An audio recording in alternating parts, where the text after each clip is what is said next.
အားလုံးပဲမင်္ဂလာပါဒီနေ့ကျမလုပ်ပြမှာတော့ပေါက်စီလေးဖြစ်ပါတယ်ဒါကတော့ဂျုံမိုးဖြစ်ပါတယ်အဲ့ဂျုံထဲမှာကျမ yeast ကိုဂျုံ1 ကီလိုမှာကျမ yeast ထည့်ထားတယ် yeast ကိုကျမ tablespoon နဲ့2 spoon ထည့်ထားတယ်ပြီးတော့ကျမဒါစားထည့်ထားတယ်တကြားထည့်ထားတယ်ပေါ့နော်အခုလို့ဆိုရကျမအဲ့ဒီ baking ဂျုံမိုးထဲမှာကျမဒီ baking powder ထည့်မှာဖြစ်ပါတယ်နှစ်စုံခွဲလောက်တော့ရှိတယ်ကျမကုန်ထည့်လိုက်ပါပြီလို့ပြီးရင်ကျမအမစားထည့်ထားပြီထင်တယ်စားထည့်ပြီအမကျမဘာထည့်မလဲဆိုတော့တကြားထည့်မှာဖြစ်နှုတ်မုတ်ထည့်မယ်နှုတ်မုတ်နော်နှုတ်မုတ်ကအများများထည့်လို့လည်းရတယ်ကျမတော့မရှိတော့ဘူးအကုန်ပဲအဲ့ဒါ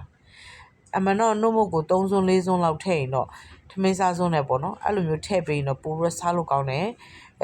ဒီဟိုပါပေါ့မုတ်သားပိုဣတာပေါ့ရှင်အဲ့ဒါလေးနှံ့အောင်နေပေးမယ်အထဲမှာကျမလည်း yeast ပေါ့ yeast လည်းထည့်ပြီးပြီဒါကျမတကြားထည့်မှာတကြားထည့်မယ်နော်တကြားထည့်ပါတယ်တကြားကတော့ကိုကြိုက်တဲ့လောက်ထည့်ကျမမုတ်လို့ခက်မှန်းချေပဲကျမစားကောင်းမဲ့လောက်ပေါ့နော်ကျမစားလို့အဆင်ပြေမဲ့လောက်ကျမခက်မှန်းပြီးထည့်ပါတယ်ကိုကြိုက်နှစ်သက်တယ်လို့ထည့်လို့ရပါတယ်နော်အချိုးစားတွေကတော့ပုံသေးနီးမရှိပါဘူးလို့ပြီးရင်စားလေးတော့ထည့်ပြီးထင်တယ်ကျမမရိုက်မိလိုက်ဘူးစားပါပါတယ်နော်ပြီးရင်ကျမတမအောင်ရောတမမွေပေးပါမယ်နှံ့သွားအောင်နယ်ပေးပါမယ်ဂျုံကိုပြီးရင်ကျမဒီလိုနှံ့သွားအောင်နယ်ပြီးလို့ရှိရင်တော့ကျမဗာထည့်မလဲဆိုတော့ရေနွေးလေးစက်သိန်းနွေးလေးပေါ့နော်စက်သိန်းနွေးရေနွေးလေးထည့်ပေးပါမယ်တခါတည်းအကုန်မထည့်ပါဘူးเนาะနည်းနည်းချင်းစီထည့်ပါမယ်ဂျုံအရန်ပြော့သွားမှဆိုလို့ပါအဲ့ဒါတော့မှကျမဂျုံကပြော့သွားလို့ကျမဂျုံအသားထပ်လိုက်ရပါတယ်ဂျုံမုတ်ထပ်လိုက်ရပါတယ်เนาะကျမရေထည့်တာများသွားလို့ကျမခက်မှန်းချင်နေပဲလောက်တာဖြစ်တဲ့အတွက်ကြောင့်မလို့ဖြစ်ပါတယ်လို့နည်းနည်းလေးထပ်ထည့်မယ်ဒီပေါက်စီတို့ပီဇာတို့ကသူကဂျုံကပျော့လေးထိုးရတာပါအီကြာကွေးတို့ကလေပုံစံတစ်မျိုးတည်းပါပဲเนาะဒီအခုကျမလုပ်နေတဲ့ပေါက်စီဂျုံကပေါက်စီကပေါ့နော်အီကြာကွေးလေးရတယ်ပြီးလို့ရှိရင်အီကြာကွေးလေးရတယ်ပြီးရင်ဗာလဲ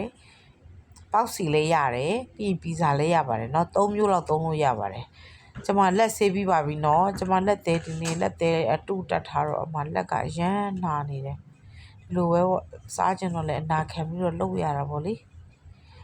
ဂျုံလေးကိုထိုးပေးမှလက်လေးနဲ့ထဲပေးမှဖြစ်ပါတယ်ဆက်ရှိတော့ကောင်းတာပေါ့လေကျမဆက်မရှိသေးဘူးဆိုတော့လက်နဲ့ပဲလုပ်နေရပါတယ်လို့ပျော့သွားလို့ကျမဂျုံထက်ထည့်ပေးပါတယ်ရှင်ဂျုံလေးကိုနည်းနည်းထက်ထည့်မယ်ထည့်ပြီးရင်ကျမထက်နေပါမယ်လို့အဆင်ပြေတဲ့အထိပေါ့နော်ဂျုံလေးလက်မှာမကတ်တော့တဲ့အထိကျမနေပေးမှဖြစ်ပါတယ်လို့နော်ကျမနေပေးမယ်ပြီးရင်အဲ့လိုပြောင်ချောသွားတဲ့အထိပေါ့နော်ပြောင်ချောအီလေးဖြစ်တဲ့အထိကိုနေပေးရမှာဖြစ်ပါတယ်ဒါဆိုရပါပြီနော်အဲ့ဒါကျမမကျေနပ်သေးဘူးစလုံးထဲမှာဆိုနေရင်နေရတာတိတ်အဆင်မပြေလို့ကျမဘန်းထဲမှာထည့်ပြီးကျမနေပါတယ်လို့ဘန်းထဲမှာထည့်ပြီးကျမအခုနေပြတဲ့ပုံစံပေါ့တော့လုံးဝမကတ်တော့တဲ့အထိပေါ့နော်အဲ့လိုနေရပါတယ်လို့ဆွဲပြီးတော့ပေါ့နော်ဂျုံကိုထိုးပြရတာပေါ့ပြောင်သွားတဲ့အထိပြောင်ချောတဲ့အထိအဲ့ဒါပြီးရင်တော့ဂျုံကိုကျမနှက်ထားမှဖြစ်ပါတယ်နိုင်ဝက်လောက်အမကျမထဲအစာလုံးမှာဖြစ်ပါတယ်ကြက်သားကိုပြုတ်ပြီးနှွာထားဖြစ်ပါတယ်ဟိုကကြက်ဥပေါ့နော်ကြက်ဥက9လုံးစီတဲထားတယ်စီတဲတဲ့အထက်မှာစီပူလာပြီးဆိုတော့ကြက်သွန်ဖြိုးနေကိုကျမထည့်မယ်ကြက်သွန်ဖြူနဲ့အရန်သေးစရာမလိုပါဘူးเนาะဖြူနီကိုကျမစီတက်မှာဖြစ်ပါတယ်စီတက်ပြီးရင်အဲ့ထဲမှာကျမကြက်သွန်ဖြူကိုစီတက်မယ်စီတက်ပြီးကြော်မယ်ပေါ့ရှင်ကြော်မယ်ပြီးလို့ရှိရင်ကျမအဲ့ထဲမှာအရသာထည့်မှာဖြစ်ပါတယ်အရသာကျမထည့်မယ်နည်းနည်းကြက်သွန်နူးလာပြီပေါ့လေနူးလာပြီဆိုရင်ဒါကျမပဲငံပြားရဲ့ကြီးလေးနည်းနည်းထည့်လိုက်ပါတယ်ပဲငံပြားရဲ့ကြီးလေးကိုထမင်းစားစုံ2စွန်းလောက်ပေါ့နော်ပြီးရင်ကျမဒါခရုစီနည်းနည်းထည့်မှာဖြစ်ပါတယ်ခရုစီမထည့်ခြင်းလည်းရပါတယ်ကျမတော့ရတာရှိအောင်ပေါ့နော်ကျမရဲ့အကြော်လေးကစက်သားအစာလေးကို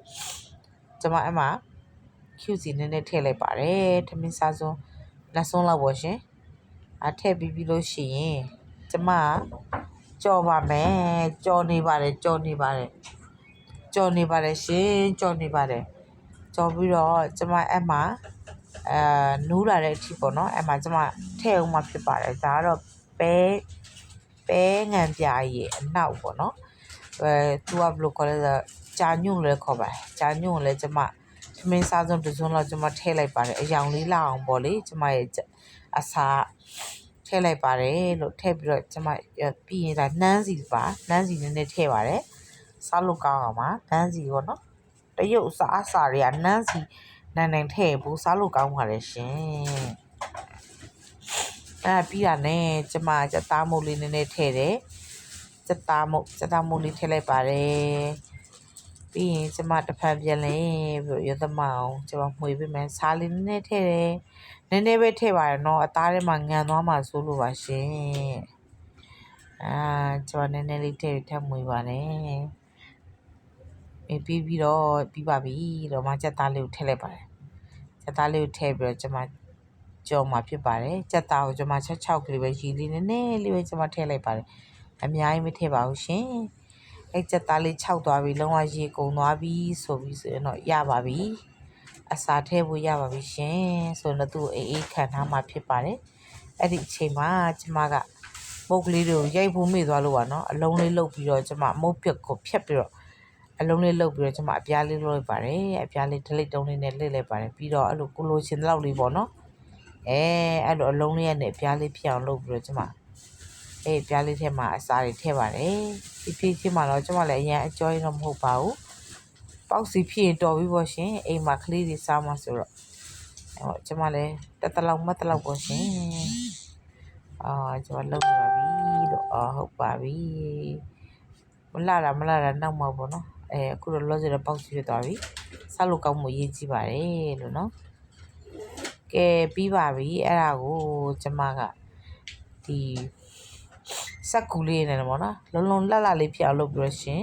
စက်ကူလေးနဲ့မှထည့်ထားပြီးစောင့်မယ်အဲ့ဒါအနည်းဆုံးကျမ